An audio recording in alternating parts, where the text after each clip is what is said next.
Nama saya Kennedy Fabian Eng dengan NIM 24071105554. Saya akan membahas tentang hubungan kerja. Jadi, pengertian hubungan kerja.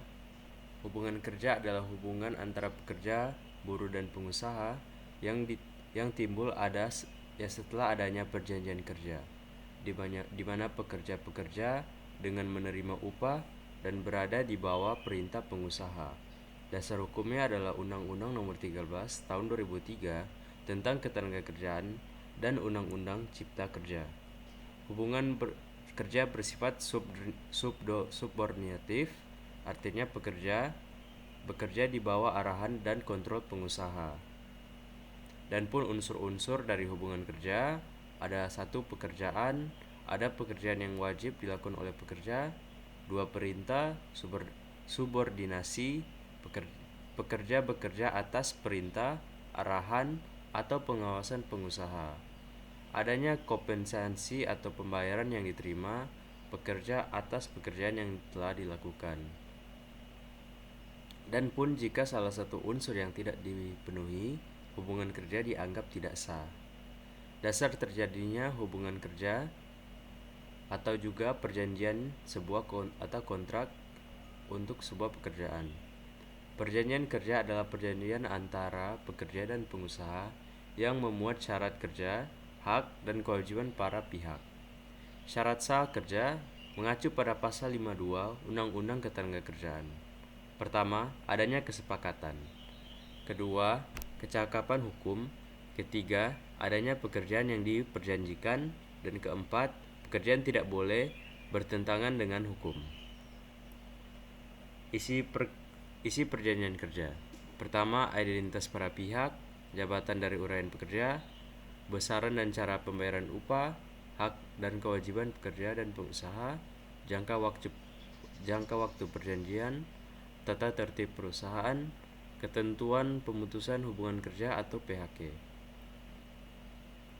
Dan berikut pun ada jenis-jenis hubungan kerja.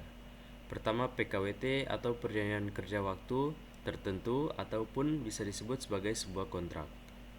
Kedua, PKWT-TT atau perjanjian kerja waktu tidak tertentu atau juga bisa disebut karyawan tetap. Hak dan kewajiban dalam hubungan pekerja. Hak pekerja mendapatkan upah yang layak, jaminan sosial BPJS atau BPJS Ketenagakerjaan, kondisi pekerjaan yang aman dan sehat, cuti tahunan atau 12 hari setelah kerja. 12 hari kerja setelah 1 tahun.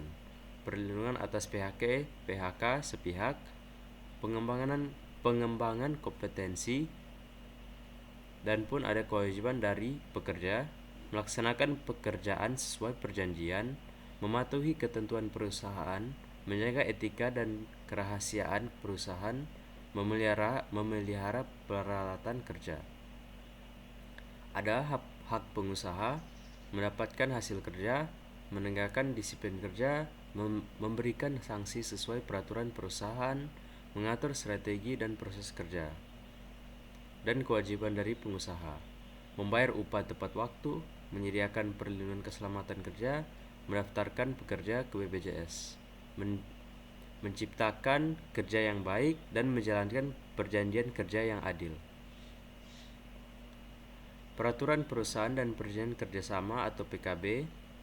Peraturan perusahaan PP dibuat sepihak oleh pengusaha perusahaan yang tidak memiliki serikat pekerja, mengatur syarat kerja dan tata tertib dan aturan internal perusahaan. Dan Perjanjian Kerja Bersama PKB, hasil perundingan antara pengusaha dan serikat pekerja, mengatur syarat kerja yang lebih baik dari peraturan undang-undangan. Dan pun jika adanya berakhirnya hubungan kerja,